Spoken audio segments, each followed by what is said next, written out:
Hello, we're going to start talking about exterior angles of a polygon today. So we're going to build on your knowledge of the sum of the interior angles to figure out the sum of the exteriors. So the first thing we're going to do is all of these polygons have one of the sides extended in one direction. So we have one exterior angle at each vertex. First thing we're going to do though is talk about the linear pair that's formed when you extend that out. So every linear pair is going to add up to 180. So in this particular case, I would have 180 for each of the linear pairs. So that's going to be 180 times 3. Now, to get the sum, I'll just do green. To get the sum of all the exterior angles, there with the green dots, I would have to take away the interior angles. So what we're going to do is take all of our linear pairs, but then we're going to subtract out the interior angles so that we're left with just the exterior angles. And in a triangle, you know that that is just 180. So I have 3 linear pairs formed here in this picture, then minus the interior angles. And if you figure that out here, 3 times 180 minus 180 is 2 times 180, or 360 degrees. So those 3 exterior angles add up to 360 degrees. If you put the actual values in there, it does make sense.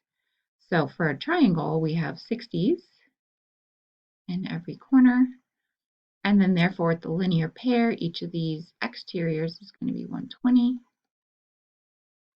And then if you add up 120 and 120 and 120, that is 360 degrees. Okay, we'll go through one more of these and I'll have you try these. Okay, so on a four-sided figure, when you extend out a side, one in every vertex, you have 1, 2, 3, 4 linear pairs. So I get 180 times 4 minus, and then from the polygon sum theorem from the front, you're going to do 180 times n minus 2, right? So again, from this, you do 180 times n minus 2.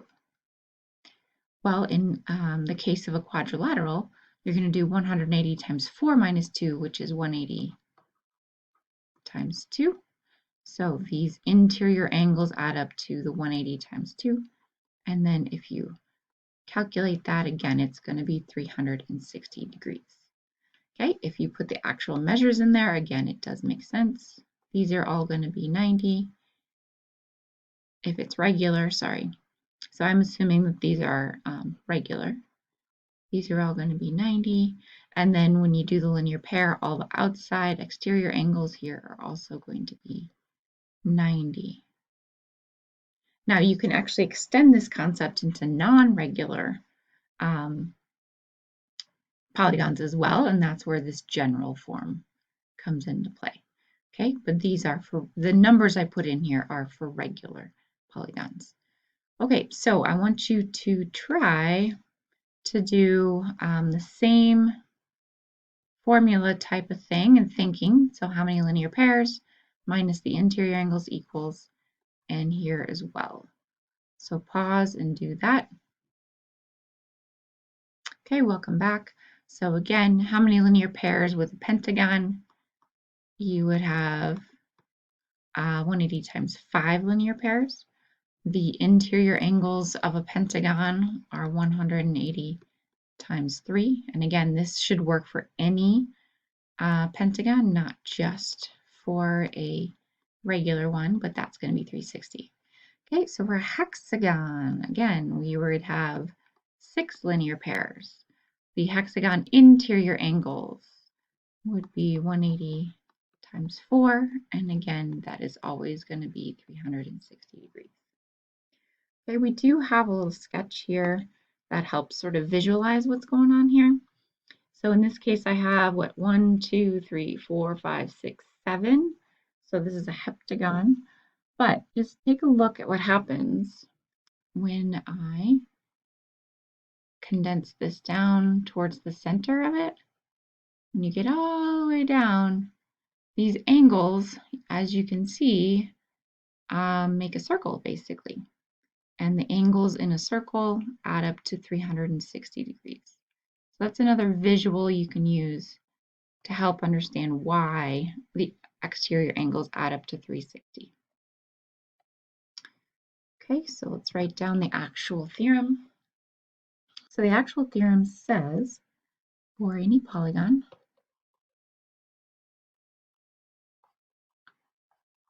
does not have to be regular to know this, but for any polygon, the sum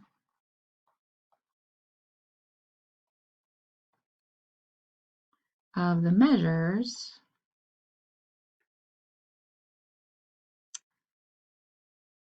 of the exterior angles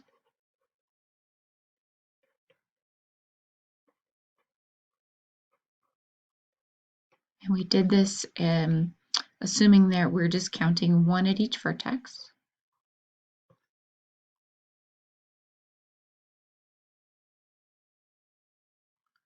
So we're only adding up one at each vertex, is 360 degrees. Okay, and it's always 360, no matter what the polygon looks like. Okay, so you will do a flow proof of that in your homework. But what is the measure of one exterior angle of a regular octagon? So please pause and give that a try. Okay, welcome back. So notice that it says regular octagon. So you're going to use the same kind of thinking we did on the sum of the interior angles. When it's regular, that means that all of the angles are congruent. So it's super easy for exterior angles because you know the sum is 360. So you simply divide by how many sides there are or how many angles, but those match. So in this case, we just do 360 divided by 8, and then that is going to be 45 degrees. Okay, easy as that. Number 2, if a regular polygon, again, if it's regular, you can divide by the number of angles. But if a regular polygon has an exterior angle measure of 30 degrees, how many sides does it have? So here we're going to set up 360 divided by n, but we know that's going to be 30 at the end. Okay, so 360 divided by n equals 30. In algebra, you basically multiply by n, divide by 30, but what happens here is you simply switch those two around, and so n is equal to 360 divided by 30, which is 12. Okay, so this would be a 12-sided figure or a dodecagon.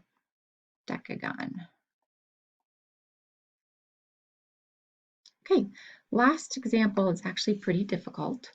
So here we have the side BC is one side of a regular n-gon. Notice that we don't know how many sides the shape has. So the sides next to BC, segment BC, are extended to meet at W. Find the measure of angle W in terms of n. Okay, so this picture is actually kind of hard to draw because we don't know how many sides the polygon has. So we're just going to start here with BC. And then I'm just going to draw a couple more sides, but I'm not going to finish the polygon because I don't know how many sides it has. So we're only interested in BC, and then the two sides next to BC are extended to meet at W. So I want you to try and draw what that second sentence says. So pause and try to draw what that says. Okay, so this is one of the sides next to BC, and I'm going to extend that out. Okay, and then here's the other side next to BC, and I'm going to extend that out. And those meet at W. So that's what that is describing. And that's kind of a weird one at first. So extend that, meet at W, find the measures of angle W in terms of n. So this is another hard part about this question, because in terms of n means that you're going to have an n in your final answer. Okay, so let's start thinking about what this means. Again, this is an n-gon. And we know that this is a triangle. So I know these angles are going to add up to 180 degrees. Okay, so the first thing I'm going to do is figure out, and I'll just put an X in the corner here. I'm going to figure out what this angle is, because they should be the same if this is regular. Okay, so these exterior angles should be equal to each other. And then I would know that these three add up to 180. So I'm going to say X plus the measure of angle W is equal to 180 degrees. Okay, so what I want to do is try to figure out these angles in terms of n. And we have an n-gon. So I want you to pause and try to figure that out just for a minute or two on your own. Okay, so welcome back. So when you are figuring out one exterior angle, so we talked about this in example 1, what you're going to do is just do 360 divided by n. So each of these x's is 360 divided by n, and we have 2 of them. So instead of writing x plus x, I'm going to write 2 times 360 divided by n. Okay, and then I have measure of angle W equals 180. So here is my equation that I can use for what is described. But I want to have angle W by itself. So I'm going to take this guy and subtract them over. So I get 180 minus 2 times 360 divided by n. Now, this is a perfectly fine answer. This does answer the question, but I'm just going to show you how you can simplify this. So let's look at combining or multiplying this out. So, and I just subtracted for some reason.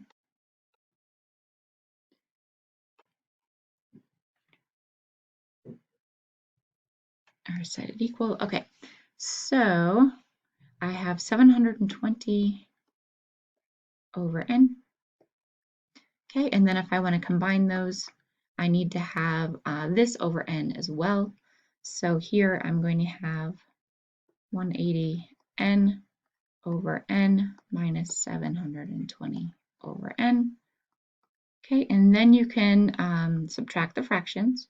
So I get 180 n minus 720, all of that over n. Okay, and then a lot of times what we'll do is we'll simplify this top by factoring out a common factor. So both of these have a 180 that you can factor out. So it's 180 times 4. And so you end up with 180 times n minus 4 over n. So this would be the simplified answer. But obviously this also answers the question. Okay, we'll see you next time.